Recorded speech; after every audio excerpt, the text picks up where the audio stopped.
Well, it is the white. We wait for Angela to give us the thumbs up. The company's coming, right? As we wait. Yeah.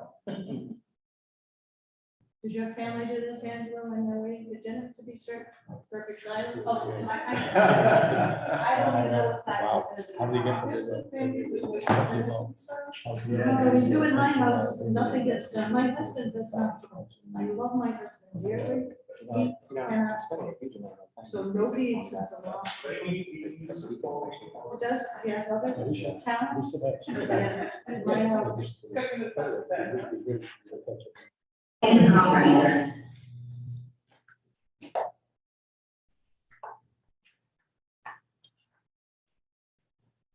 Good evening, everyone. I'm Councilwoman Joanne Ryan. Welcome to the Special Commission for Taxation and Revenue. It is Wednesday, September 20th, and it is just past 5 p.m. Madam Clerk, would you kindly read the roll? Councilwoman Joan Ryan, Present. Councilor Sue Engelbart is absent. Councilman Pedro Espinal, Present. Michael DeBiase, Present. Lawrence Mancini, Present. Tom Suarez, Present. Sharon Connor Wells, Present. Jane Driver, Present. Robert Stulzman. Present. We have 8 present, 1 absent. We have a quorum. Thank you very much. Can you kindly read item 1 into the record, please? Item number 1, organizational meeting, election of chairperson and election of vice chairperson. At this point, I would like to entertain a motion for a chair of this honorable committee. Do I have a I'd like motion? to move that Joanne Ryan be chair. Second. Oh, that was really good. Thank you so much. Okay, so the motion was made by Commissioner DeBiase, seconded by Councilman Espinal, Stoltzman, and Mancini. Are there any other nominations? Are there any other nominations? Are there any other nominations? Hearing none, I'd ask the clerk to cast one ballot for Joanne Ryan as chair of this honorable body. So noted. Thank you all for your confidence. Congratulations. Thank you. Okay, next order of business is electing a vice chair, and I would like to entertain a motion. Madam Chair, if he'd serve, I'd like to nominate Mike DeBiase as vice chair. Second, Madam Chair. Wonderful. Motion made by Commissioner Stolzman, seconded by Councilman Espinal, as well as Chief Mancini. Are there any other nominations? Any other nominations? Any other nominations? Hearing none, I'd like the clerk to cast one vote for Commissioner DeBiase as vice chair. So noted. So we have a chair and we have a vice chair. Congratulations to both of you. I would just like to say at this juncture, thank you very much. We've got a great group of people here. This is a great committee, and I'm really, really excited to lead it and to work with you. I think we're going to do great things. We have a tremendous opportunity before us. And each and every one of you has been selected for a very important reason, which we're going to tease out a bit in just a second. So with that, I'd like to ask our wonderful clerk if she would kindly read item 2 into the record. Item number 2, discussion related to commission schedule, objective, and deliverables. Wonderful. Thank you very much. Let the record reflect that Councilwoman Dubois has joined us. So noted. Okay. With that, I'd like to just take an opportunity to perhaps just go around the table, giving each and every one of you an opportunity to talk just a little bit about who you are, what you do, and why you want to serve on this commission. Why don't we start with, I'm going to start with you, Councilman Espinal. Thank you so much, Madam Chair. Councilman Pedro Espinal, representing Ward 10, Washington Park and Lower South Providence. I am glad and honored to be here and to be selected to be part of this committee, which I think is crucial and extremely important that we look at the tax structure that we have, as we need to set forth a strong, solid company for our city. And I'm looking to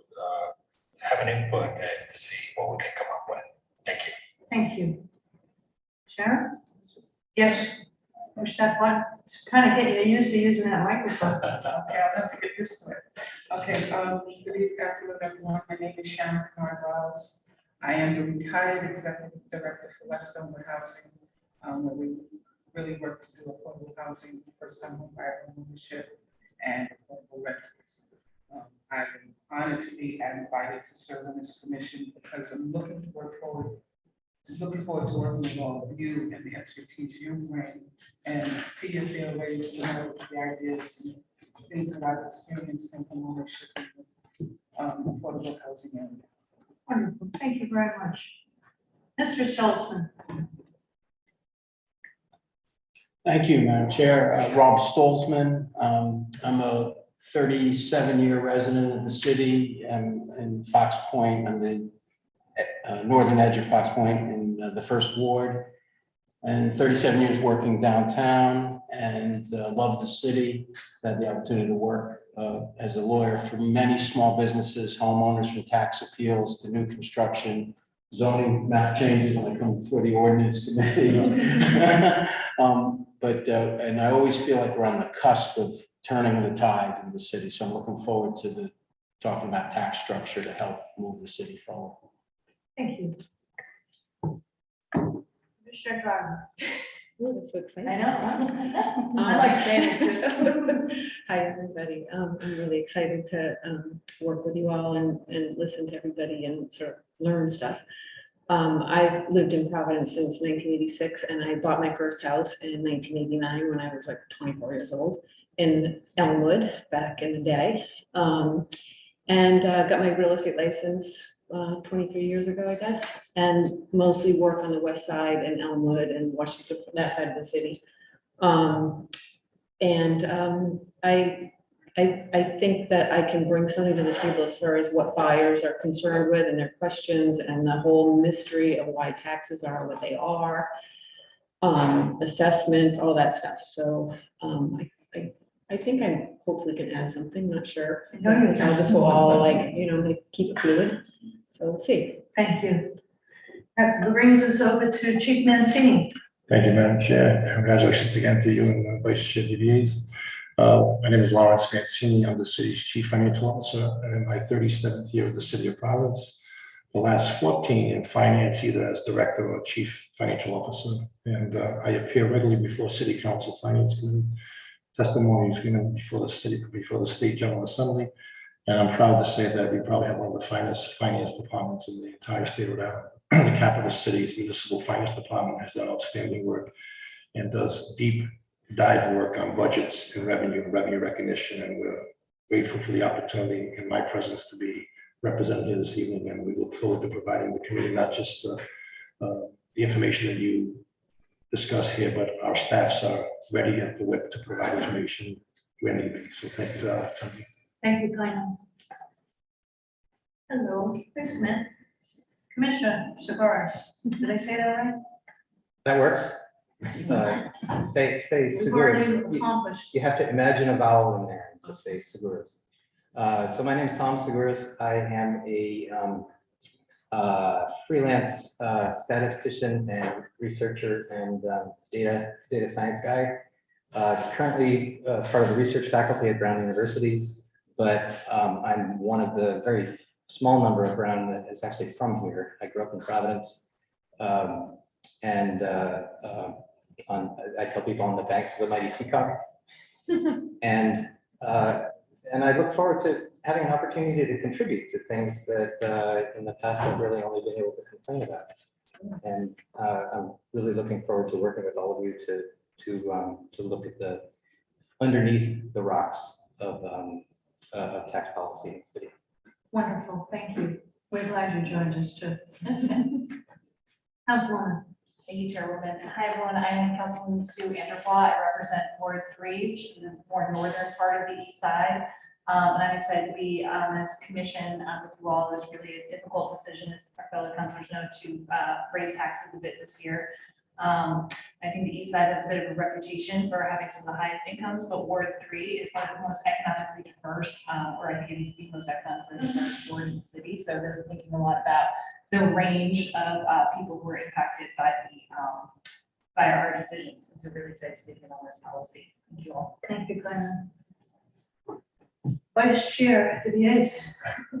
Hi, everyone.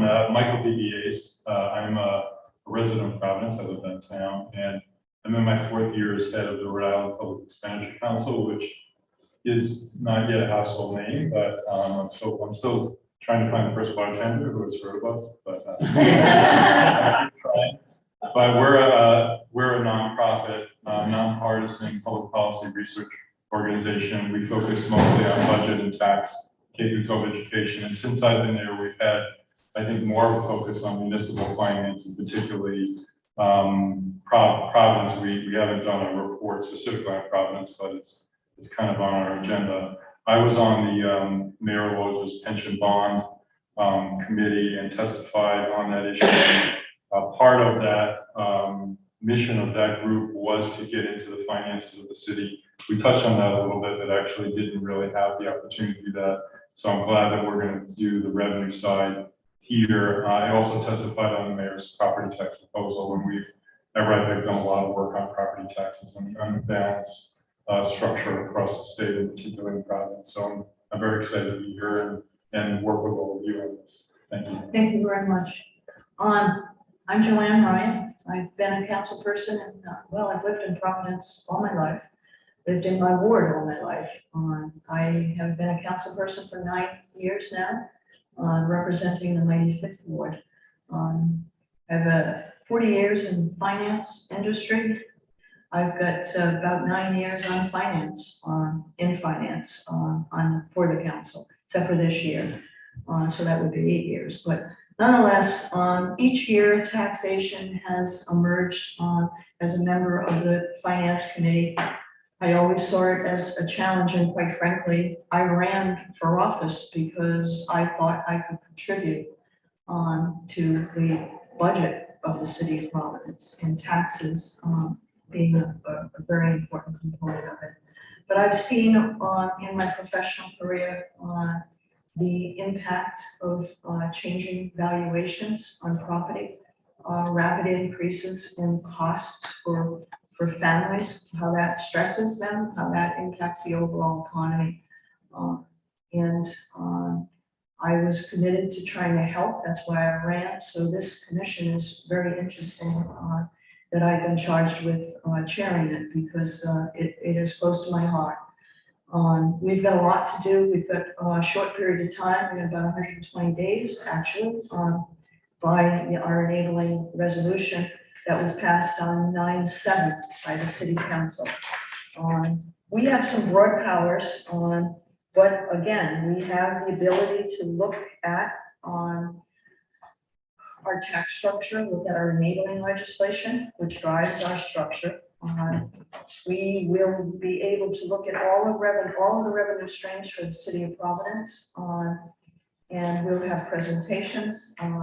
We'll rely on this committee, the committee members, to ask for information that they might need to help them in discussion. I'd like to kind of plan out how we're going to approach this with you, and that's going to bring us to our next topic. But we, in addition to looking at our enabling legislation and looking at our current tax structure, we want to also see what other municipalities are doing. And we've got a wonderful staff in the council office, supported by the administration, that's going to help us with that effort.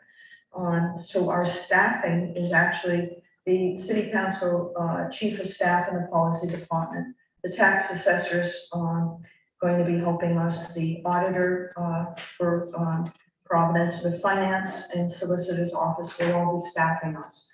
So there will be no piece of information that will not be available to us. And I can very proudly say that this body is going to be a collaborative effort between the council and the administration. We have a wonderful opportunity to come up with some meaningful recommendations that will likely change our tax structure going forward if we do it right. So again, I'm thrilled to be sitting with you. We're also going to be looking at revenue streams that help diversify the city's revenue so that we can try to reduce the tax burden on property owners.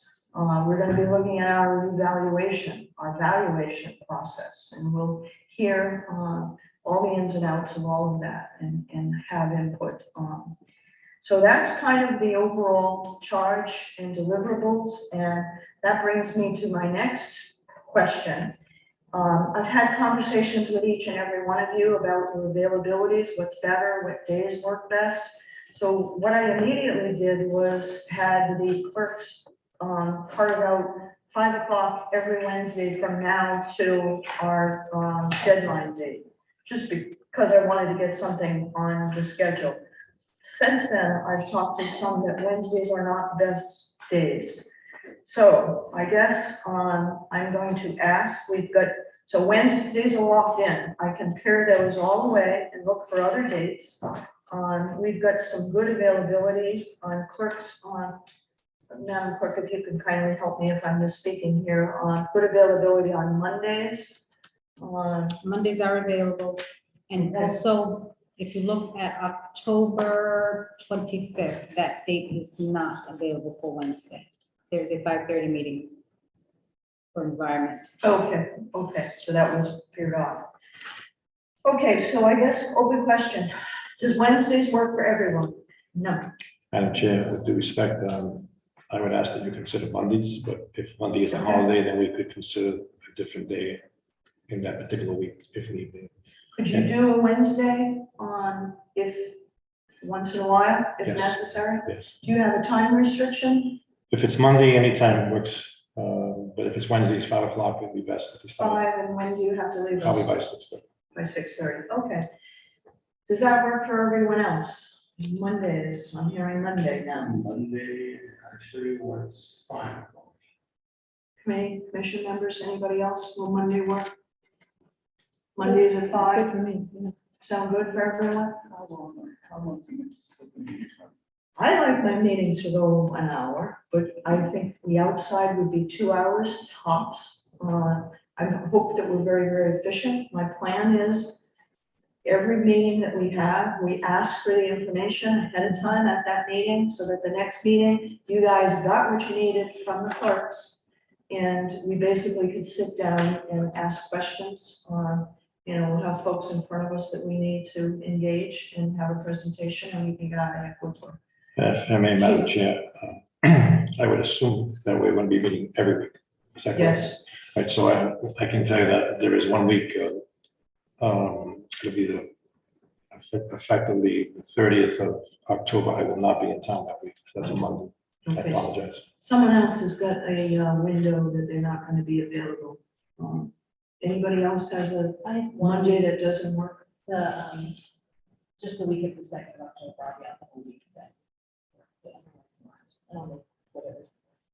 Meeting November 20th, but Monday's generally. I would agree that Monday is generally a good day. There is, I think, Monday, the November 6th. I would probably be. But apart from that, I think it's not that. Monday the 9th is a holiday. So we should all just, yeah. Indigenous people say. November 10th is Veterans Day. The 9th is a Thursday. So maybe we should. That's- I think All right, so I don't think we need to do that. I think, let's call Monday, let's say Monday. On the 30th, that's a bad day for Larry. Can we move it to another day? Madam Chair, you can hold it that day. I won't be in that entire week. I'm absent that week on vacation. Let's call it on Monday. We'll rely on the clerks to call everybody before the meeting and get their availability. If we have to shift, we'll have those conversations then. Does that sound fair? 5 o'clock on Mondays. That's what you're gonna be doing between now and the new year. Sound good? Madam Chair, So we anticipate we will. Madam Chair. So Or until we're October, done. Yes. October 2nd, there is a recreational advisory board at 6. So you Okay. can have the meeting, but you would have to be done by 6. Okay. That's fine. We'll manage that. Okay. We'll work around it.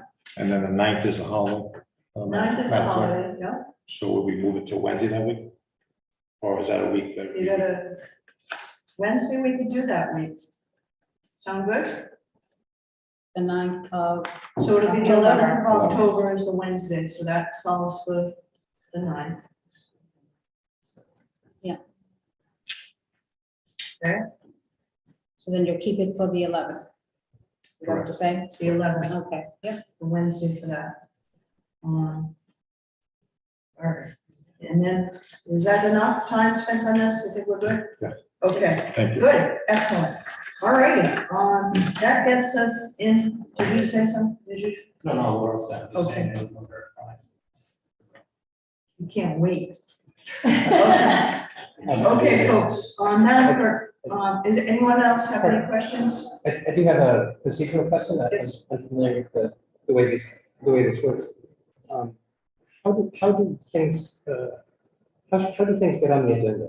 How can we bring suggestions for agenda items? Well, I'm gonna ask you what you'd like to see, what kind of information you want. We're gonna hear a presentation. Thanks, Tom, for asking this. We're gonna hear a presentation from the administration. They're gonna talk about enabling legislation. I thought that was the best place for us, so I made a unilateral decision before I was even chairperson. Imagine that.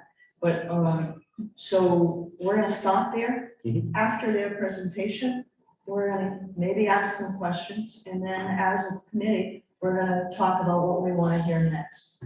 Off the top of my head, I've got queued up on, revenue presentation next. I think that makes the most sense, but we'll have that discussion after, the presentation by the administration. Sound good? Okay, sounds great. So we're in charge as a committee, what we want to hear, how we want to hear, and, we'll just ask so that we'll project the next meeting, go forward. With that, Madam Clerk, would you kindly read item 3 into the record? Item 3, discussion and review of City of Providence state enabling legislation and tax structure. The following has been invited: Carney Hawkins, Chief Operating Officer, Mayor's Office; Lisa Fries, Senior Assistant City Solicitor, Law Department. On behalf of Lisa, we have Nicholas Paulos, Associate City Solicitor, Law Department. Wonderful. Before, please, join us at the table. Before you get sworn in, I do want to recognize our fabulous clerks, that are helping us today and will likely be with us, for the next few months. Angela Harris, thank you very much for your service, and we're thrilled to have you on this team. I also would like to recognize our Assistant Clerk, Julie Polanka. I remember, did I do okay on that one? Yes, Okay. Assistant Clerk, I remember when she first started, she's been fabulous.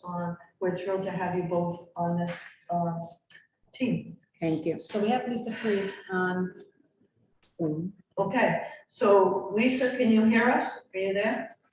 I would have to promote it. Do you want me to promote her? Why don't you promote her, give her a promotion? And we're going to swear in our solicitor and our COO.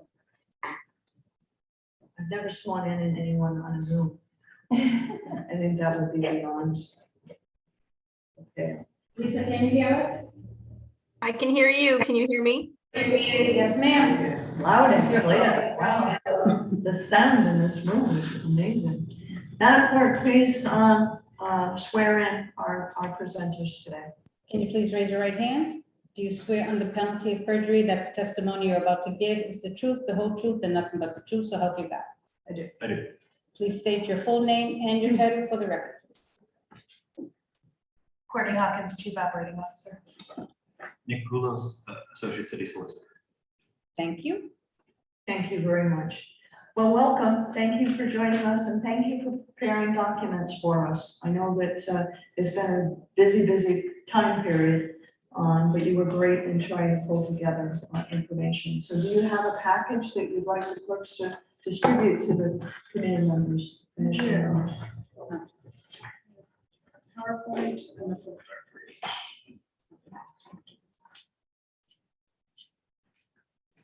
So while the clerks are passing this out, again, I thought that it was appropriate for us to start at the beginning, and that is our enabling legislation. the city obviously gets its authority, as all municipalities do, regarding taxing authority from the state. Thank you, Pam. Okay, take it away.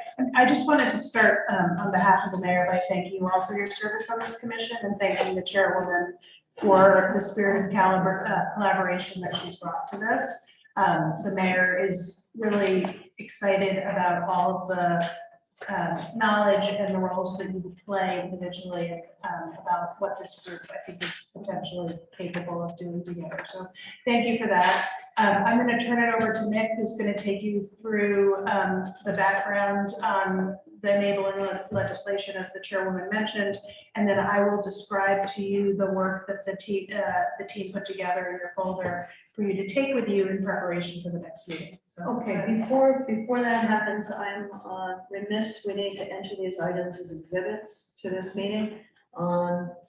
So may I have a motion to, I guess I've got two exhibits, we'll call them A and B. We'll do the study commission for taxation and revenue legislative overview, we'll call that A. May I have, and we'll call this the other P package. Is that okay? Is it one package, B? Okay, may I have that motion? So moved. Motion made for A and B. Do I have a second? Second. Seconded by Chief Nancy. Motion was made by Councilman Espinal. All right, so we've got the exhibits. Take it away. Thank you. Hi, everyone. My name is Nick Poulos. I'm pinch hitting for Lisa Breeze. Lisa, unfortunately, there's the disease of the moment is starting through her household. So she's keeping everyone safe by staying home. As Madam Chair was so apt to note, the taxation, the city has a lot of authority granted it through the Home Rule Charter amendment to the state constitution. But one of the things that the state explicitly reserved for itself is the ability to tax. We can't do anything really with regard to taxation without explicit state authorization. Now, I know that sounds like I'm being a party pooper at the beginning of all of this, but I hope that you guys think of that as an opportunity to try to come up with ideas and come up with something that will help convince the legislature to make changes that will help the city of Providence better. So if I can just interject, Absolutely. that is really driving on 120 days. Our priority is, if we need to make a recommendation, we want to get it in January to the General Assembly. So not that I'm giving away anything, but that is absolutely on the table. So please continue. Yeah, and just to make it clear, Lisa, myself, everybody in the solicitor's office are happy to help. However you want us to help, however you ask, we're happy to be here. So currently, the main way of taxation here is, if you look at the PowerPoint presentation, go through it very briefly. I'm just skipping straight over to page 3.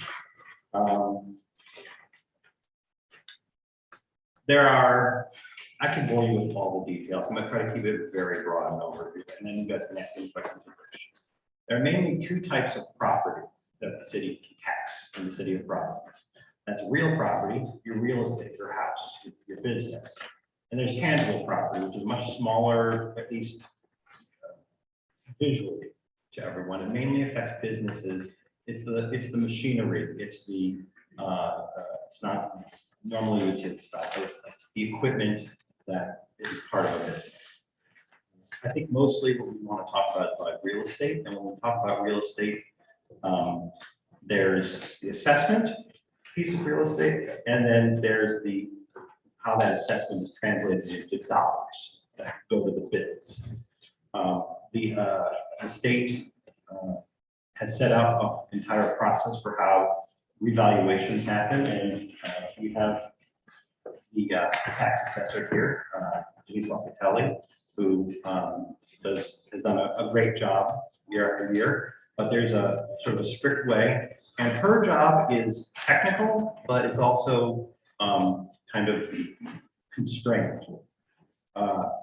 The state legislation says she just figures out what the property's fair market value is worth in almost all cases.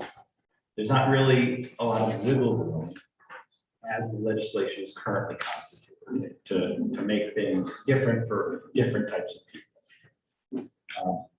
And then, once those values are set on the property, then it goes over to the council. And the council gets to decide what the rates are and what classification, and it has a little bit of wiggle room in the classification. So residential property has, we set a different tax rate than commercial property.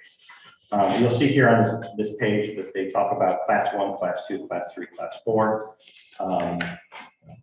Class 1 essentially is residential property, class 2 is commercial property, class 3 is the tangible property, which we'll talk about, and class 4 is motor vehicles, which I think thankfully for everyone is sort of a moot point at this point. There are restrictions, there's a whole complicated mess of restrictions on our residential property. What gets exempted, what properties get special treatment, and all of that, there's exceptions and exceptions to the exceptions and exceptions to those exceptions. But generally speaking, you've got a residential rate, and that residential rate can be saved for people who live in their homes with a homestead. We previously in Providence did owner occupied and non-owner occupied. I think the math generally works out the same. I don't know if there's inherent savings on one or the other, but we can talk about that. And property is reassessed every 9 years by state law, and has full revaluation. Every 3 years, it has a statistical revaluation. So the days of like the 70s and 80s, where people's property values didn't change for 20 or 30 years are gone. We now have sort of rolling, updated, real-time valuations, at least as best as we can with the resources.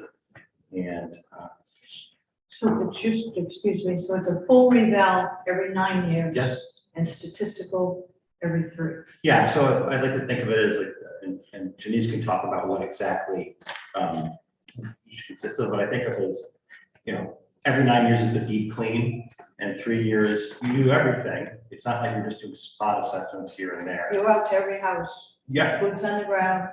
that's the 9 years, and then every 3 years you take all the data that you've accumulated over the past 3 years about sales, and you apply the same fundamental model that you did when you did your 9 years, but you just throw in some extra updated data. And I may be mistaken, but I hope that's roughly correct. I don't know if I can recognize people, actually. I shouldn't say that, but It's okay. Is this support, is this how we? Yes, you can ask any question. Is, what legal restrictions are there on the methodology used to come up with the market value? so I don't,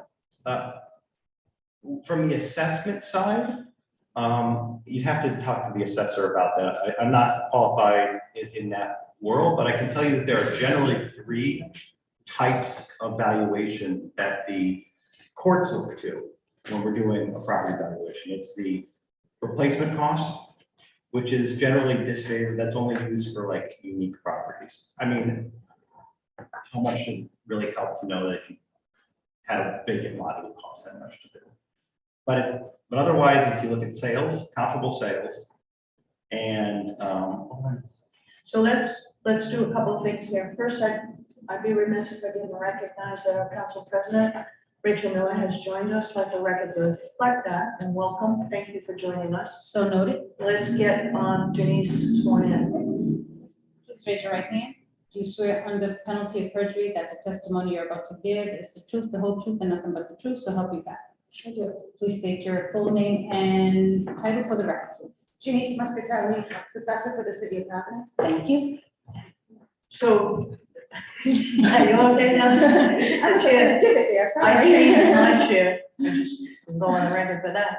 But, so if you feel that you're more comfortable or better suited to answer some of the questions, Nick, if you want to just, punt to Janice, you certainly can. well, Janice, with respect to the revaluations, what are the main ways the reval companies are looking at this or assessing the values? Hold on. You had a question. Why don't you restate the question that you have, Commissioner? Yeah, my question was really what, we're talking specifically about state restrictions on the conduct of assessing and levying property taxes. And what I'm asking is, are there state restrictions on the methodologies used to do the assessments? And that's my question. Yes. As far as restrictions, we have to follow mass appraisal standards and use path standards, which is basically the appraisal institute's rules and regulations for evaluation. Except instead of a direct appraisal, as most of you probably familiar with, when you go to purchase a home, you have a appraisal specifically tailored to that one property. We need to look at it as a mass appraisal approach. And that's prescribed by legislation. Is that a legislation? Or is it just preferred? Is it our interpretation or is it prescribed? It's probably prescribed, I just don't know what section, unfortunately. So I think I have some of the general laws here. I don't have all of them for chapter 44 or chapter 5. Assessment has to be done at full, fair, and cash value, which is sort of base guideline. Now there's a whole section that I don't have printed out here handily that talks about how mass appraisal companies, how they're vetted by the state, how they're qualified, and whether or not they've got the regular qualifications. Now, I think from a practical standpoint, the problem with doing an individual appraisal for each property is how many parcels do we have in the city? We're gonna go 44,000. So doing an individual appraisal for 44,000 parcels is, I know we would love to do it because I think everybody would love to have each person's property looked at and thought of appreciatively, on its own merits. But unfortunately, that takes hours for each property, and I don't think any city or state in the country has that kind of manpower. So they have to do these mass appraisals. Now, part of the appraisal process is once your appraisal, your valuation comes out, by law, you have the right to appeal to the assessor, and then you have the right to appeal to the Board of Tax Assessment Review. But I know in Providence, we also have opportunities where the mass appraisal company you can call the mass appraisal company and talk to them first. So we actually build in a couple ways for people to talk to people before they have to get into the legally prescribed realm. I think Janice tries to be relatively open and communicating with people. Lisa, that keep going. Oh, she's probably chomping at the Yes, talk. and she's saying it is a mandate for the way that we. Let's see if we get Lisa back in. She's saying we'll go back to the rebound. Yeah, I apologize if I'm to grab on my phone here. I need to pull up the laws if you don't mind, just to answer your question appropriately. Sorry, thank you. Yes, I'm chomping at the bit over here. You're right in that the state mandates the 9 and 3 year. In other words, the 9-year reval, the 3-year statistical update. But the ability to use a mass appraisal company to conduct those state mandated revals is optional. And then if you choose to use, I think, Nick, you'll find it like 44.5, 49, 44.5, 11.1. There's all the state regulation around the mass appraisal or appraisal companies that can be used, like they have to be I think certified and licensed, et cetera, et cetera. So we don't have to use them, but what Nick was getting into is the practicality is a municipality of our size generally chooses to use mass appraisal companies versus in-house staff. That could also be looked at because, as Janice will tell you, mass appraisal obviously is different than individual property appraisals, which is why there's the appeals process, and folks, especially the commercial folks, commission independent appraisal companies when they think that we've got it wrong for their property, even based on our mass appraisal models. But the cost, I don't know, of bringing it in-house to make sure that we have the commercial right in one particular ward versus the real estate right in one particular ward. In other words, local to the municipality, right, versus these sort of New England models would have to be looked at versus, you know, the cost versus the revenue side of things would have to be looked at if we were going to try to bring it in-house. But that I would leave to Janice in terms of power needed. And I feel like I just want to give you a little bit more basis. I feel like there's some terminology that might be thrown around. So when we talk, us as lawyers, when we talk about 44.3 or 44.5, the Rhode Island general laws are split up into a bunch of titles and chapters and sections. Chapter 44 or title 44 is the taxation section, and chapters 3 and 5 are the ones that have to really do with municipal taxation. So when we say 44.3, 3, we're talking about Title 44, Chapter 3, Section 3 of the general laws, just so you guys can understand and follow along with what we're talking about. Commissioner, Councilwoman Angela, sorry. You're Thank you, Chair. so many hats. So many hats. I got confused what to call you.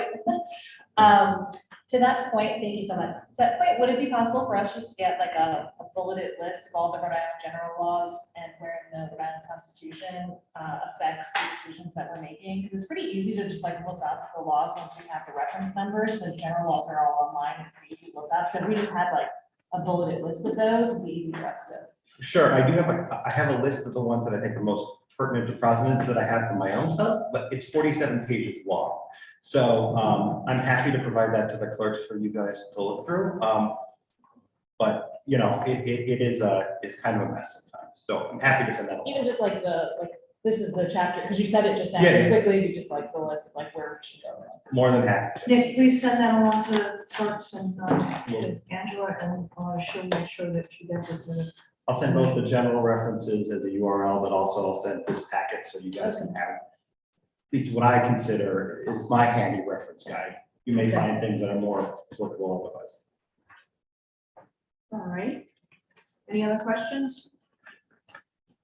Vice Chair. Great presentation, Nick. I just wanted to point out that the state is very prescriptive around a lot of this framework, but in practice, they've been extremely deferential to cities and towns to actually depart from various aspects of the relations of tax rates, even more recently, not holding them to the revaluation schedules. So there is a I know firsthand because I oppose these laws often and lose every single one. So just so folks don't practice, there's a fair amount of flexibility. And I don't have the intergovernmental knowledge, but I do think, especially if this committee or commission was to propose things that were specific to Providence, that probably would be an easier way through than if they were trying to affect the entire state. So, Vice Chair, you bring up a very important point, and I can recall, was it like in East Providence can you give us an example wherein they punted the reval to next year because they felt they were too high? Well, there were several communities. I think it had I to don't do, need to name it had to do with municipality. COVID, and it had Yes, to do with okay. their argument. Most of them, the argument was the volatility of the values and the lack of wide enough samples. But that was And I don't, we argued against that. I'm not saying, there was certainly credibility to their argument, but they did get this part from that. And obviously that has consequences for taxpayers. Absolutely. Not always, it says winners and losers.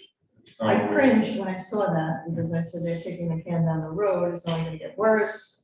But nonetheless, that's an example of, working outside of the prescribed legislation. Chief. And Madam Chair, to the credit of the city's tax assessor, we were asked to join that same movement to delay and defer the most recent reval and the assessor, and I think rightfully so, based on information that was available in real time at that time at the General Assembly session, made a proper determination that it was only delaying the office. That market values were at least as steady as the year under consideration, if not greater. And as Vice Chair DeVries just noted, it would have put a significant burden, maybe more burden than was anticipated. So I enter that for the record because we are talking about the city's municipal finances and taxes, and the assessors here this evening and has provided that guidance. Wonderful. Can I ask a quick question? Commissioner Driver? So just to try to understand the whole process, when someone buys a house that needs work and they go through the proper channels, they have their contractor, they pull all the permits. How is that, that obviously triggers a higher assessment. So is that immediate, or, because I think there's a lot of people that are like, whoa, wait a minute, how come all of a sudden my assessment jumped up and the guy next door has the same house and it's not assessed at the same number? So I think people are trying to understand why pull permits. Well, when a code permit, we obviously receive a copy of it, we look and we go out, we have appraisers that go out and visit those properties. Depending on what type of work it is, it may trigger a increase in assessment because it's possible that property was graded at a different condition than it would be now that it's been remodeled, which would then of course increase the assessment of the property. Sometimes you need to really compare apples to apples, and if that property has been rehabbed significantly more than the neighbor next door, you may see that difference in assessed value.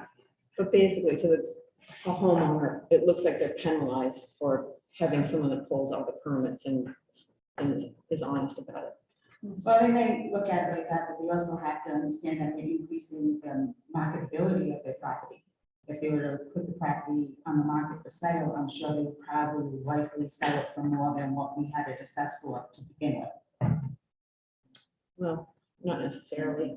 The assessments are so off a lot of times with the sale over the past 20-something years. The assessments are so far off what the property is going to sell for. So I don't, I think there's just a lot of homeowners that are like, well, I'm going to find someone that's not going to pull a permit. Well, I can tell you recently, looking at our assessments compared to the current sales that I'm receiving, we're between 10 and almost 18% below the current market value. So I don't think you would find that in today's market, but maybe over 20 years you might have seen that, but more recently in the last at least 8 or 9 years or so, you may not recognize that so much. But there is a direct channel from where you go to pull a permit, the planning department, to City Hall, the tax assessor. It's like yes. down the street, it's like a bullet.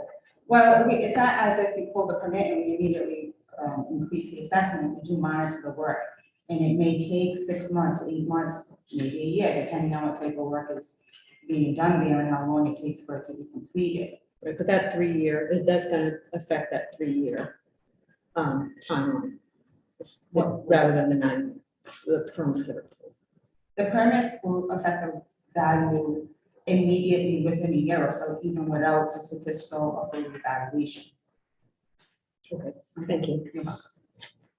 Yes, Councilman Espinal?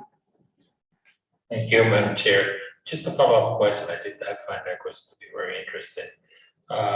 So does the permit have to be closed before you do the revaluation? Or will you reevaluate while the work is going on? We will reevaluate as the work is going on, depending on what type of work it is. If it's, say, construction, a new construction or an addition, we may put valuation on for percent of completion of that addition or new construction.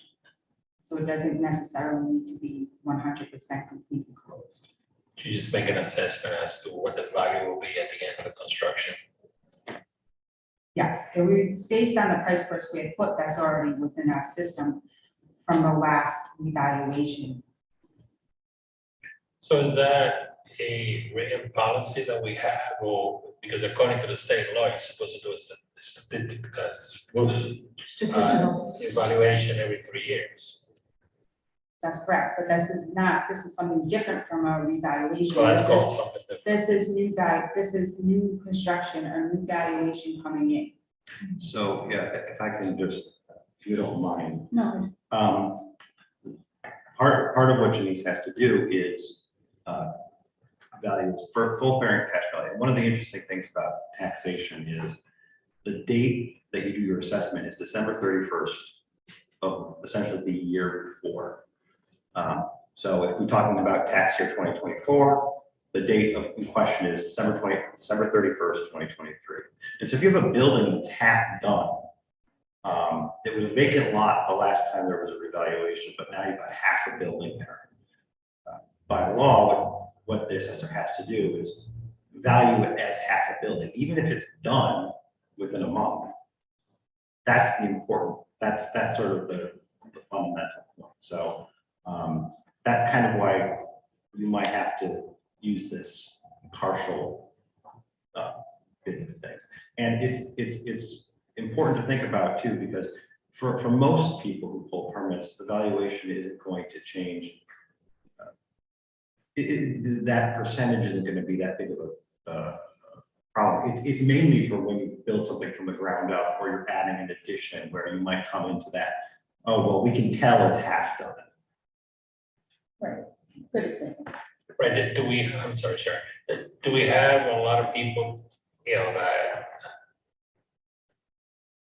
that do not pull out permits because they're afraid that their assessment is gonna go up?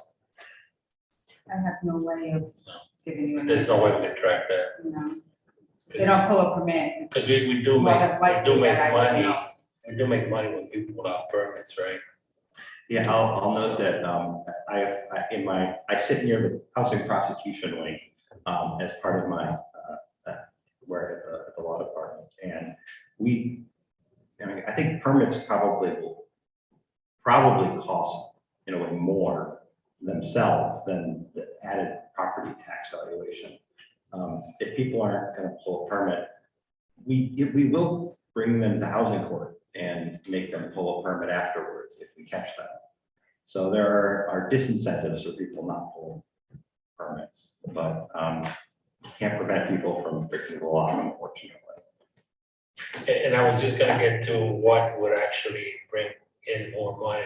Is it the extra assessment, or is it having people pull out their permits?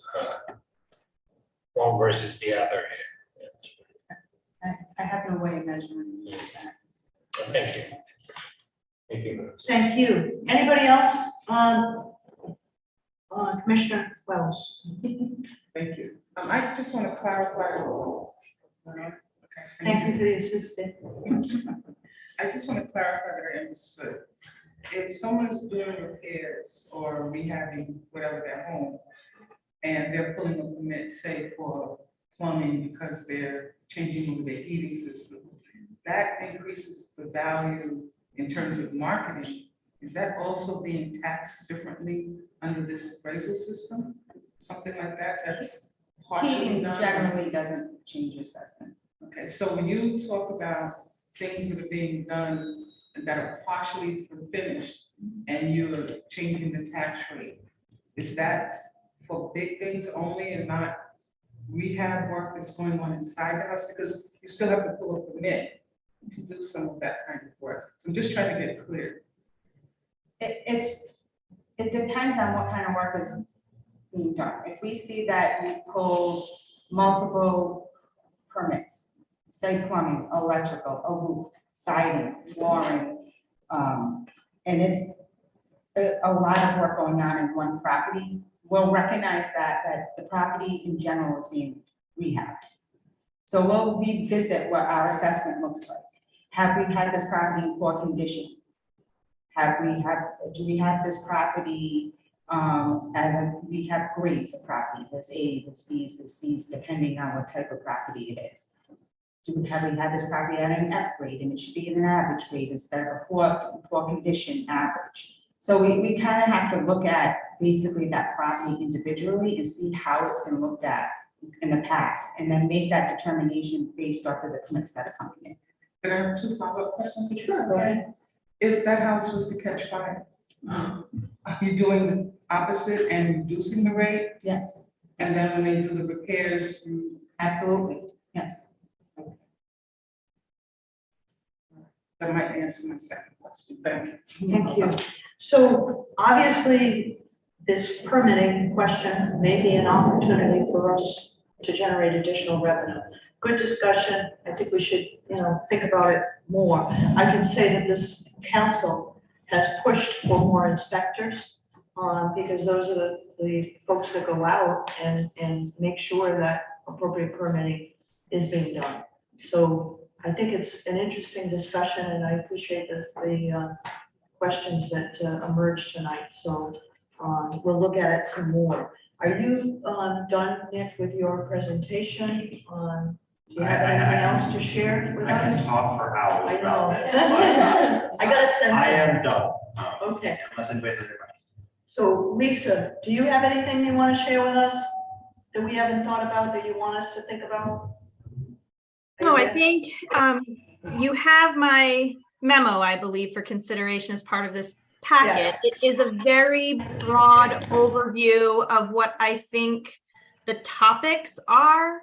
I think once this committee picks the priorities or the focus or something that it would like to really dig in on and explore a bit more, especially from a revenue standpoint. I was listening to this discussion about permits and I was thinking to myself, boy, even though Janice couldn't answer the question, I bet we know the answer to the question that pulled versus unpulled residential permits is not going to make enough of a revenue difference to be the focus of this commission. Not that it's not worth exploring, but I think there are big ticket items out there to explore that'll either, pull in more revenue or let less revenue go out the door. So I think you have an overview of all of the real tax topics to consider, and happy to dive in further into detail in the weeds on whatever it is that you want to explore further. Well said, Lisa. Thank you very much. You're right on the money on that regard. Vice Chair DeVries? This is for the assessor. I'm sorry, she left. She's But still here. is vacant land and vacant buildings, are they assessed at fair market value, or is there any some and this is maybe something we could look at. Some communities have special laws. In Providence, are those done at full and fair market value? Yes, they are. I can also add that there is a non-utilization tax. This council is the council, not this council, but last year's council revived, which is essentially an extra 10% tax on certain types of underutilized property. That's also authorized by state law. That the council also has to authorize it as well. Is the percentage authorized by state law? I believe the 10%, I think it's 10% of the fair market value. If I remember correctly, I can check that. I was just wondering if we did that or. I think I just want to say that while we did that, I don't believe our collection on that was great. But I just wanted to clarify for the vice chair. Can I ask a Yes. maybe a dumb Commissioner question? But Dryden, I'm really glad you brought that up. Is that a non-use tax? Yeah, it's called the non-utilization tax. Because as I'm walk around, bike around at least the west side, not so much the east side, I see a lot of buildings that sit there. I want to call them out tonight, but for years, and they're empty. They make the neighborhood look, I don't know, that's just, people wonder what is going on there. So how do you guys find those properties? Is there something that people could call in or say, hey, how about this, put this on the non-use tax roll? So there's a long answer here, but I think that my first comment would be, if you think a property is vacant, if it's an eyesore, if there are weeds, peeling paint, call the Department of Inspections and Standards. They'll be able to send out an inspector and maybe they'll be able to cite it, which will start one of the processes that are available to us. It won't necessarily trigger the non-utilization tax side of it, but it might trigger a different side that'll allow us to remedy the problem in a different way. As for the non-utilization tax, that's a partnership between the Department of Inspections and Standards, identifying properties between the Department of Inspections and Standards and the assessor's office. I think GIS could probably speak better to how they do that and how often it's updated. I believe the current list may have been focused on residential properties when it was created. There may be an opportunity to focus on commercial properties as well, but it's also a somewhat onerous tax. So I think there is a bit of a push and pull, and that's up to the council. But I do how the think the council- average taxpayer in Providence that are, paying their taxes, it would make them feel a lot better if something was being done besides being cited by inspections and standards. And they could say, okay, yeah, they're getting hit with a non-use tax as well. And Yeah. I just think it would be a good thing. I think you're right, and I think maybe a simple fix is to ask that the inspectors routinely, as part of their job, when they're going out and, looking at our neighborhoods, that they are proactive as to vacant properties, identifying them and doing the research, as opposed to waiting for a complaint to come in. I don't know what the practices and procedures might be, but that's something that we can look at. I'm sorry, I saw hands over here, but I don't. Tom, Just to clarify, is the 10% that you're talking about, is that 10% of the 10% hike surtax on the tax that is owed, or is that $100 on the $1,000 of value? Not something that comes up often, so it's not at the top of my head. Lisa, if you know, feel free to chime in. I believe it's ginormous, so I'm gonna go with the assessed value piece. And I'll take number 2. I'm gonna go with door number 2. And a comment on that it is one thing, I think, for the city, right? It's one thing for an issue to be a tax issue. It's another thing for it to be a Department of Inspection and Standards issue. And it's another to be what I want to call like a social issue, right? If just not that it's a bad thing to deploy all of the resources that we have, like throwing a non-utilization tax on a property.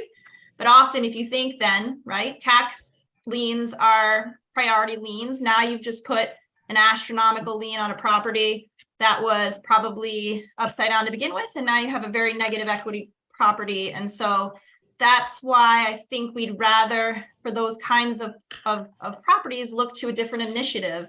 There's a nuisance task force. There was a mayoral initiative last administration around vacant and abandoned property. I know that vacant and abandoned property is often on the minds of leadership for municipalities. There's all sorts of different programs that have come out, dollar a lot programs.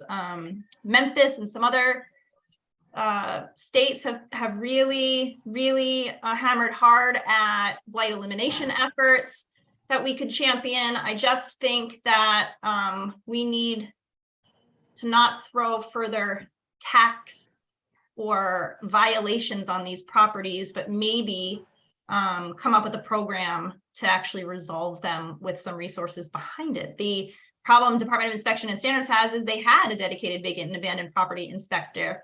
That person is no longer funded. We don't have one any longer. It's hard to take somebody to really look at a particular area like that off of the staff for, citing the entire city and be able to make up the difference in lost staff that way. So we have to be careful when we say, let's throw some more liens on the property, I think, if you want it to move in the right direction. questions, VAs? Thank you, Lisa. I applaud the council for the non-utilization tax, but a 10% is not an onerous tax, and I wonder if it actually even has an incentive to redevelop the property. So I'm not, this may not be, from the tax folks, this may not be the right way to go, but I do think we should at least look at it. But I don't really view that as that onerous, right? I mean, if you have a vacant building, it's that extra 10% value, which is low. If you look at the total assessments of vacant properties, is a pretty low number for the city of Providence. It's not a moneymaker, that 10%, as far as I can tell. That was my question, whether it was 10% on the tax of it, or whether it's $100 per thousand of value. So it's the same. No, so right now the property tax rate for residential properties in the city of Providence is around 1.5% for we got homestead. So if you have 10% on top of that, it's 11.5%. So you're essentially paying 5 times the amount of taxes. So it is a substantial But then again, as you're pointing out, if the property is worth $60,000, maybe it's kind of a drop in the bucket if you own a portfolio of 1,000 properties at a bank or something. Maybe you're just looking at this and saying, we don't care. Are you good? Anyone else? Councilman Antoine. Thank you very much. Just a quick follow-up on this, because this is a big concern of mine, are the vacant buildings that kind of just these eyesores that they're held on to. So if they're taxed, if they're continuing to be taxed at the same rate, what is the reval process like for them? So like, let's say for a hypothetical example, there's an old Benny's Automotive on North Main Street that's been empty for about 6 years and is growing a lot of weeds and all sorts of stuff. Is that being taxed as if it were like still in business, and is it being revalued, or is it being evaluated? And how are we evaluating the value of that building that is being taxed? Is it being taxed at like, I don't know if I'm asking this right. It's not the Highest and tax best rate. use. Yeah, is the reval at the highest and best use, or is it, this is a derelict building that like? It's likely being assessed as a derelict building. Okay, thank you. Anyone else? From Commissioner Trevor? Yeah, yes. I think what's really frustrating is that there are certain commercial buildings, resident that sit there and everybody else is working their butts off, making their houses look better, they're doing their thing. And these bad actors, let's just say, are waiting for everybody else to do the hard work. And then their property all of a sudden is worth more. They've done nothing. Everybody's had to look at this thing and it gets covered with graffiti. I just feel like there's something that can be done by the city that will check a lot of boxes as far as making taxpayers and residents feel better. And then if you can't fix it up, if you don't have the money, then sell it. You know, there's plenty of demand. Okay, Anyway, that's so just my- I'm hearing, we need our policy people, Lisa on, our legal eagles on, and Janice to start looking at a vacant property policy program, whatever it might be, to address some of the things we talked about. So that's like one of our first takeaways. All right, does that sound fair? So we don't continue. I would like to take just a quick little moment to, ask the council president if she'd like to address the group. Thank you so much, Carol. Yes, I'll share. Thank you. So I really just want to take a moment to thank you, Chairwoman, and everyone who's here as a commissioner. I'm so thrilled to walk into this room and see this group already diving into issues and content. I can tell there's the experience and talent in this room providing is impressive. And I also want to take a moment to thank all of our partners in government, right? So Chief Hawkins and Nick Finesse and everyone I know is going to be part of this process moving forward. This is a large task in front of us. I just couldn't be more excited that each of you kind of put in service, in service of all of us. So I just want to thank you. I cannot wait to stay and thank you, Cheryl. Thank you kindly. Okay. Commissioner Pine Welch, yes. Yeah, you just mentioned about the things that we need to look at in terms of addressing this issue, and I'm wondering more than asking for some information. The issue of foreclosures and how foreclosures may be taxed, but also how they affect the surrounding values and what we're thinking about assessments. Is there a correlation there that we need to look at what the foreclosure rate looks like in a particular area or in the city as a whole? Janice, I think the question is, how do foreclosures affect property valuation or the reval process? It's a calculation, it's a consideration. Foreclosures don't generally affect values in neighborhoods unless there's an abundance of them happening. Now you have one here, one here sporadically. That's not really going to generally affect the value overall in the neighborhood. When you start seeing abundance of them happen, that can really affect the value of the neighborhood. But I haven't seen that in many, many years. Okay, That's a good question. I'm dying to get Chief Hawkins to make a presentation. You thought I was on the edge of my seat. but I am going to make this so quick. And, all right, so it does not, the foreclosure, I understand it does not affect the assessment on it, but does it affect the sales value? And I think Commissioner Driver will be able to answer that. Because I think that they go by the last properties that was sold within an area. And whether that was sold under foreclosure or not, I don't think that that part is actually taken into consideration. We don't look at foreclosure sales as an arm's length transaction sale. So they wouldn't be considered in the evaluation process. But in fact, the sale for the community. It would only affect the community when there's a market crash, and we haven't seen such a crash happen in a very long time. Thank you.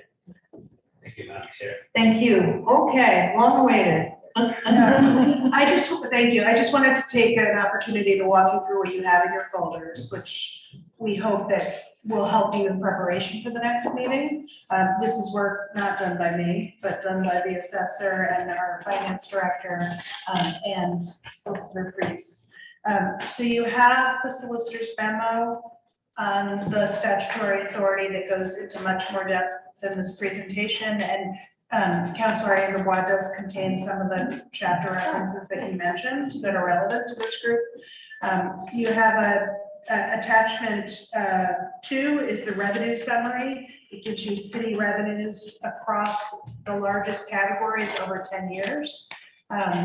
Because the charge of this group is to not just consider property tax, but think about other taxation structures and how the city might diversify their revenue. The next attachment is a summary that Denise put together about the structure. It's interesting, if you look over time, that you'll see that there have been times when there have been exemptions, there are times when there weren't. Obviously, the tax rates have fluctuated, so that document is going to show you at a point in time what were the various tax rates and exemptions during that fiscal year. There's also a document that summarizes all the tax rates over time across the different types. There's a summary that provides you the total tax levy since 2019.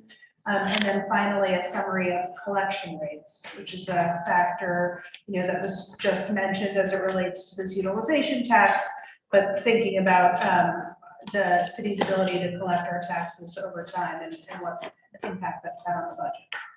So this is just a starting point. I want to thank the vice chair for helping us think through this list with the chairwoman. And as you mentioned, the team is happy to help and follow up, provide further details after you get started with this. Great. Questions? Fingers up. Commissioner Seguros, I gotta get that. I'm gonna work on it. By next meeting, I'll have it done with that. Thank you. The lines that say property tax revenue back on the this list. This is the first. This is The revenue, yeah. this is the revenue summary table. Yep. Yep. Oh, the attachment 2 revenue summary table. Yep. Where it says back, those are payments of back taxes. Correct. So is are the numbers at the under property tax revenue, that's actual collections or that's assessments? Collections. That's cool. Okay. Thank you. Should say that anything I know because of Larry.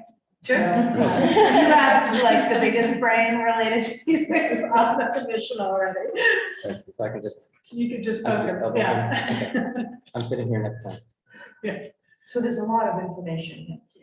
Commissioner Solzman, did you have a question? I do, not a specific question, but going forward, I think if the solicitor's office and maybe the finance office as well could give us some guidance on the fences we have, following up on Commissioner Seguros' earlier comment around the consistency requirements on taxation or the ability to classify different properties in different ways.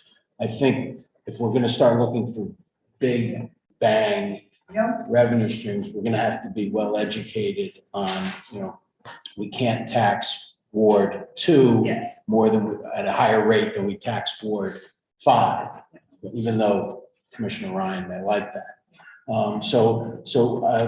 It's a kind of a along your line of basic principles and guiding principles for us. I think the consistency issues, whether statutory or case law, and the classification issues, if you could give us a primer on that, and it doesn't have to be a separate, I don't mean to make work for anybody, but we'll need to be well guided on those restrictions, I think. I think some of those details are in the memo you Oh, have from okay. Lisa, but certainly she and I and Nick will follow up. And if there's anything further that we feel. is Yeah, helpful. and not to belabor this, but the notion of homestead exemptions versus owner occupied exemptions. I mean, you guys spend a lot of time slicing that bologna thin purposefully, and we should at least be cocktail party conversant in why you do that. Yeah. Well said. Very well said. We also, I'm realizing that I don't think we've fully outlined for you the various exemptions and how they're applied, because that's something else that, and so I think that that could be something else we do and follow up, and what the impact of those exemptions are on the tax rolls. So let's look at that for our next meeting. Yeah. Can you guys make a presentation on that? And that'll give us an opportunity to digest this and home when we're looking for things to do. It's very small, by the way. I know. And I'll provide all these documents to the clerks in electronic copies, so that for folks who would prefer to look at them electronically. Well, these have been entered as exhibits, so they're part of this meeting, so they will be posted. So anybody can go in and look at them. But we do need to spend some time, and it would be good to have full presentations on many of these things, which gets us to our next. Does anyone have any questions for Chief Hawkins? No, okay. Gets us to my next question. What are we gonna request for next week? I have a very nice presentation in front of me that I didn't make part of this meeting because it was prepared by the auditor, and it's got, I want to update it in a couple of places. And maybe we can make some updates relative to our discussion tonight as well. But she could not be here, and I would like her to make the presentation. So next meeting we're going to talk about, Gina Costa is going to talk about general fund revenues, all of our, where our taxes, where they're coming from, kind of starting the discussion about what wards, what areas of the city, what types of property, we have in different cities, basically classifying our property by wards, and giving us an opportunity to delve deeper into how our changes impact everyone. Yes. Thank you. It occurs to me, also, if not for the next meeting, Commissioner Mancini's forgotten more about municipal taxes than I'll ever know, but we're not starting from scratch. There may be some historic things that we've tried and we're not able to get legislative general assembly approval for that we wish to revisit, or there might be things other communities have tried that we've not been able to incorporate into the Providence or the Rhode Island scheme or regime. And if you think it's appropriate at a certain point in time, we might be able to leverage some of those other communities, given the short, I know it seems like a long time, but the holidays will be here, we have a short clock. So if there are things that we could revisit that you've plowed in the past, but think it would be worthwhile for this commission to visit, I'd be receptive to that. And I don't want to drive the agenda, of course, but. So that's going to come from the council and probably the administration as well to put together, and Larry probably have it in your cocktail table at home. But I do think that is going to help us frame our ask. I do think we need to get a couple of meetings under our belt Yeah, that's why. And start to look, but down the road, I love it, that's a meeting. Maybe a couple of meetings, to start to flesh out what we've asked for, why. Because, when I looked at the, presentation on, tax structure summary, I remember those years why we did what we did, but not everybody here understands that. So we need to flesh that out, a bit more. But basically, in summary, the council makes changes and the administration moves those tax rates or adjusts the homeowner exemptions to be as fair as we possibly can. But the biggest problem is, we need more power in our modulation because, some of our properties that are on the very, very high end actually get a reduction in taxes when we're trying to push the savings down the other side. And that's really difficult. That's a tough year, but that's why you see a lot of these changes. So I guess if I could say it would be a huge win if we can come up with a way that we have a modulation tool to deal with the swings in our revals, so that we can be as fair as possible across the board. And another big thing that I want to talk about or think about is our commercial property. The taxes are very, very high. There's a great difference in different types of commercial property, smaller units compared to really, really big units. And is it fair that they're taxed the same? That's our lifeblood, bringing in businesses. That's an economic development opportunity that we're, by not being sensitive to the taxes they're paying or their tax structure, we create an additional burden of entry for them. As also to keep them, particularly the lower end of the spectrum. So those are some of the things I'd like to talk about as well. Anybody else? Chief, I'm sorry, you'll be next. Yeah, Madam Chair, if I may, even though we've talked about assessments and budgets and revenue, and identifying revenue recognition for budgets, let us bear in mind that there isn't one guiding law that every municipality is governed by. Even if you had excessive property values in a boom economy of economic development, we are limited to no greater than a 4% change in the levy year over year. I bring that to the discussion because there has been discussions in the past, and I believe there are some states, maybe even one that's nearby, that finds a way that says, well, that's in the taxpayer's best interest, for sure. But if there's a company that's relocating from another jurisdiction that's willing to pay full value, that's not looking for a tax stabilization, then that particular increase in value, ergo increase in revenue stream, should be allowed to be taxed at that value because the property owner was expecting that change. Today, there are only several exemptions that exist, and much of them has to do with public infrastructure. If a right of way or a street had to be included for a new company to come into the particular city, you could have that debt service associated with that right away, or the construction cost of putting in a street or infrastructure, water, sewer, would get you the exemption one time only if that were the case. But I'm thinking we should be looking at, in addition to taxation, the ways in which new revenue can be identified. And yes, it will take General Assembly consideration, no doubt. But if you ask every municipality, and I would defer to Mike DBAs because he probably hears this over and over again, there are communities that have regular, natural expansion of their tax levy because of the confidence in the community's structure as a government and want to be here. This is the capital city. They want to be in the capital city for many reasons. But if we're stymied year over year by that growth condition, that's one of the major reasons why you cannot lower taxes for everyone by expanding the road, in particular commercial. Commercial has not had a tax increase. This is the first year the rate went down, but the three previous administrations kept their word and they froze the rate, but they did not have the opportunity to reduce it any sooner than this year. But it's amazing how businesses stayed in Providence, even at the rate of taxation for commercial properties for the last decade, with all due respect. So I want to remind the committee, I'm sure you all know that that's one of the harbingers of, even if you had excessive value, you can't take it into your consideration, other than lowering the rates of taxation across the street. Vice Chair I DeVries. don't want to prolong the meeting and But I'm not it's going to. really important. No, I'm not going to address that point because I don't think Okay. Brad Bank is going to support relaxing the 4% cap on property taxes.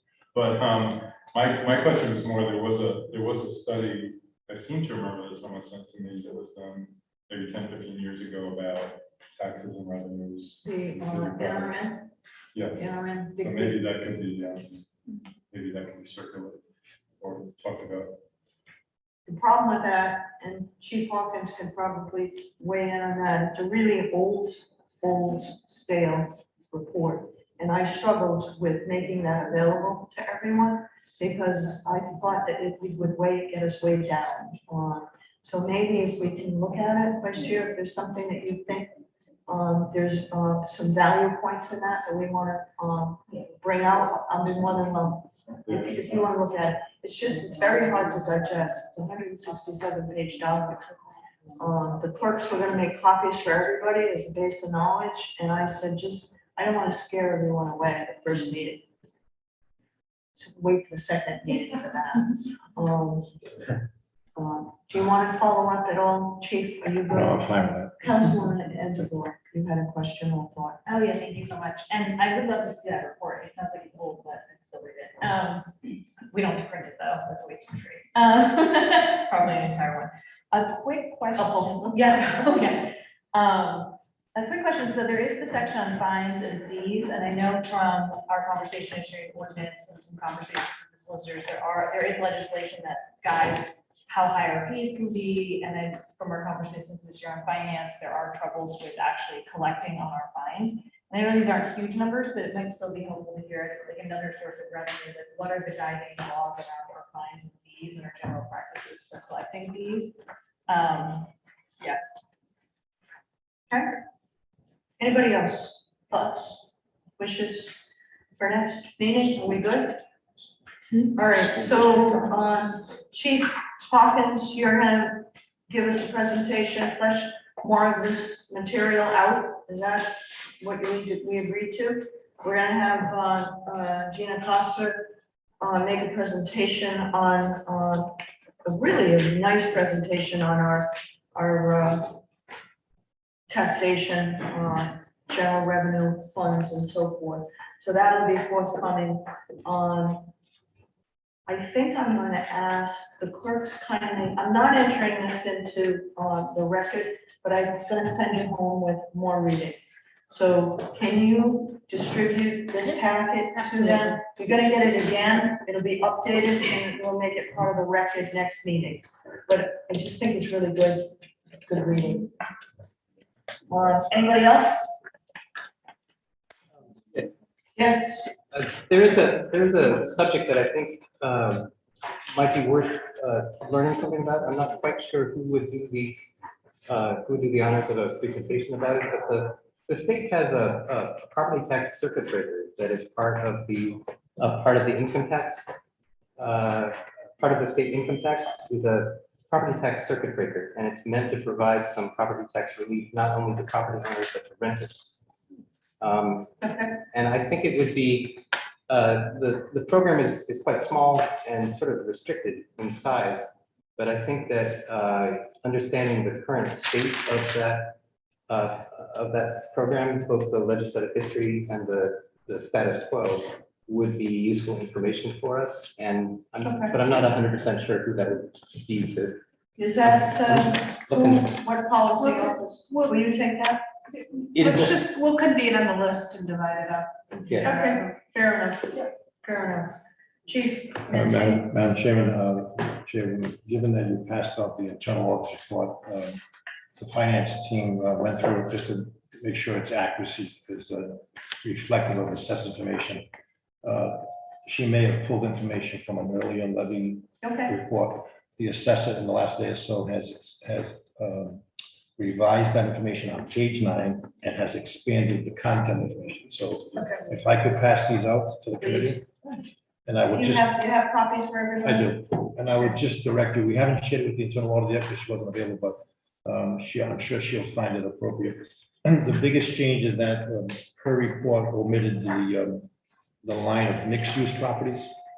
So that entire line has new information, including value, count, homestead counts. And then what we were able to do is we took it from 4 columns of data to 6. The reason being, we wanted to see of those homesteads that exist, the 20,482 now, of the 36,299 parcel counts, what's the value of those properties in real estate value? And then what's the value of the exemptions for those who took the exemption? So it's just something to look at. It's just an expansion of her information and an addition of the one line for mixed use projects. Thank you. So, perfect. So I'm gonna, We can send that to her electronically so she can update her own. Perfect. All right? so that you will be both ready to answer. Yeah, just so that if the questions. commissioners are reviewing it this week, they have this job, which will, I presume, be substituted. It's her work, but the assessor and finance work to vet the information and provide this update. I asked the administration, Gina, and I both asked the administration to make sure that you folks looked at it and were comfortable with it, so I appreciate the review. Thank you. Thank you to the assessor's office for doing that. Yeah, it's a group effort here. So I have no further business on the docket. May I have a motion to adjourn? So moved. Motion made by by Councilman Espinal, seconded by Chief Nancy, all in favor? Aye. Any opposed? Ayes have it, motion carries. We are adjourned. Thank you. Thank you all. Great job, good discussion.